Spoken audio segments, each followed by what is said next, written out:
একটা জিনিস যেটা নিয়ে আমরা সবাই উদ্বিগ্ন যে নিরীহ লোকজনকে মামলায় দেয়া হচ্ছে। এখন এই মামলাগুলো কিন্তু করা হচ্ছে এই সমাজের কিছু অসাধু ব্যক্তি, আসলে তারা কেউ কেউ আবার সমাজের নেতাও প্রভাবশালী, তারা ওই যিনি মারা গেছেন তার পিতাকে অথবা তার আত্মীয় স্বজনকে ওই প্রভাবান্বিত করে ওই মামলাতে হয়তো অপরাধ করেছেন 10 জন, ওইখানে তারা 1300 নাম দিয়ে দিচ্ছেন। এখন মামলা আইনে যেটা আছে যে কেউ যদি মামলা করে আইনে তাকে আমরা বন্ধ করতে পারি না, মানে আমাদের যে প্রচলিত আইন আমরা বলতে পারি না যে না আপনি 3 জন আপনি 1300 দিচ্ছেন কেন, আপনি 5 জনকে দিয়ে দেন।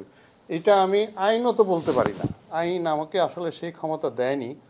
উনি যত ইচ্ছা দিতে পারেন, কিন্তু এখানে যেটা হচ্ছে যে নিরীহ লোকজনকে দিয়ে তাদের উপরে চাঁদাবাজি, তাদেরকে ভয় দেখানো, তাদেরকে বলা যে তোমার নাম বাদ দিয়ে দিব, এত টাকা দাও, ওসি সাহেবকে এত দিতে হবে, আমাকে এত দিতে হবে, অথবা কোর্টে আমি এই বাদীকে দিয়ে এফিডেভিট করিয়ে তোমার নামে তোমাকে দায়মুক্ত করে দেব। এইসব করে তাদের উপরে একটা বিপুল চাপ তৈরি হয়েছে, উদ্বেগ তৈরি হয়েছে, আতঙ্ক তৈরি হয়েছে। এখন এই জায়গাটায় আমি পুলিশের প্রথম দিন থেকেই বলে আসছি যে যারা আমাদের তদন্তকারী, যারা মামলার, তাদেরকে রিপিটেডলি আমরা বলছি যে তার তদন্তে যারা নিরীহ, যারা আদৌ এই ঘটনায় সম্পৃক্ত নন, তাদেরকে কোনো অবস্থাতেই গ্রেপ্তার করবে না।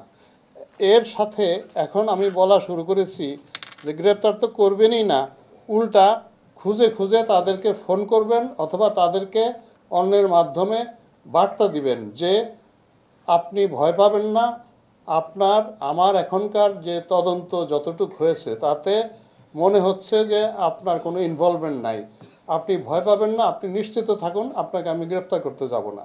তদন্তকারী যিনি তদন্ত করছেন তার কিন্তু এইটুকু বোঝার ক্ষমতা আপনারা তো সাধারণভাবেই বোঝেন যে এই মামলাটায় 131 জনকে দিয়েছে নাম, আপনি দেখবেন অধিকাংশ লোকই এটাতে জড়িত না, আপনারাও বুঝতে পারেন, তদন্ত করি তো আরও বেশি বুঝতে পারবে, কারণ সে তো তদন্ত করে করেই তার জীবন কাটাচ্ছে, তার পক্ষে বোঝাটা আরও ইজি। তা আমরা একটা বারে বলছি যে নিরীহ লোককে গ্রেফতার করবেন না, আর এখন আমি বলছি যে তাদেরকে আশ্বস্ত করেন যে আপনারা এই ভয় পেয়ে এই চাঁদাবাজদেরকে চাঁদা দিয়েন না।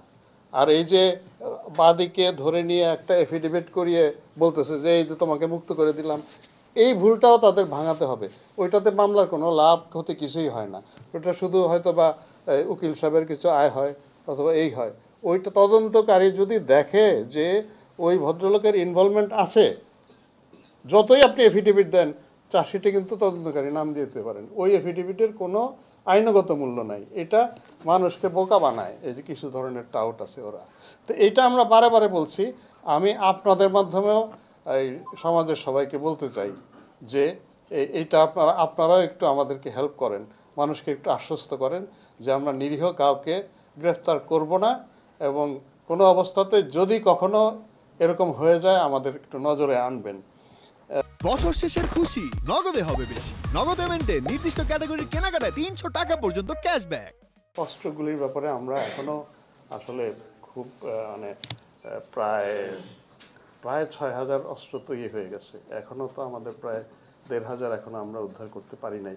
এই জায়গাটায় প্রায় 1500 এটা তাই আলামিন, তাই না? ওকে, এখন হ্যাঁ, সারা দেশে। এখন এই জায়গাটায় আমি আপনাদের সাহায্য চাই। আমি মনে করি কি ভাই, আমি মাটি খুঁড়ে অস্ত্র বের করা আমার জন্য কঠিন।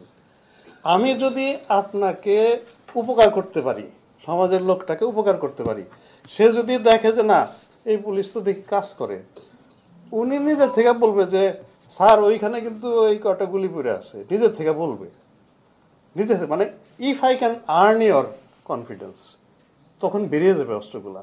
আমাকে ওই যে গোয়েন্দা লাগে মাটি খুঁড়ে বের করতে হবে না। তো ওই জায়গাটা হচ্ছে সবচেয়ে ইজি, কারণ সমাজের মানুষ তো কেউ না কেউ দেখে, জানে। এখন সে আইসা আপনাকে থানায় বলতে পারার মতো তার যে কনফিডেন্স, আমি এখনো গ্রো করাইতে পারি নাই। আমি চাই যে আমি নিজে এবং আমার যারা সহকর্মী আমরা এই চেষ্টাটা করি যে মানুষের কাছে যাওয়া, একটু আস্থাটা অর্জন করা, তখন দেখা যাবে যে ওই নিজেরা থেকেই ওনারা বলবে। আর এমনিতে আমাদের যেটা রুটিন করা, এই যে ধরেন অনেকে আমরা সোর্স মেনটেন করি, করি, খোঁজ বের করার চেষ্টা করি, তারপরে গিয়া রাত্রে গিয়া এগুলো উদ্ধার করার চেষ্টা করি, সেটা ট্র্যাডিশনাল যে পথ সেটা তো আমরা করেই যাব। কিন্তু আমি মনে করি মোর ইফেক্টিভ হলো যে যদি আমি মানুষকে আস্থায় নিতে পারি, অস্ত্র উদ্ধার হবে, এটা আমার বিশ্বাস।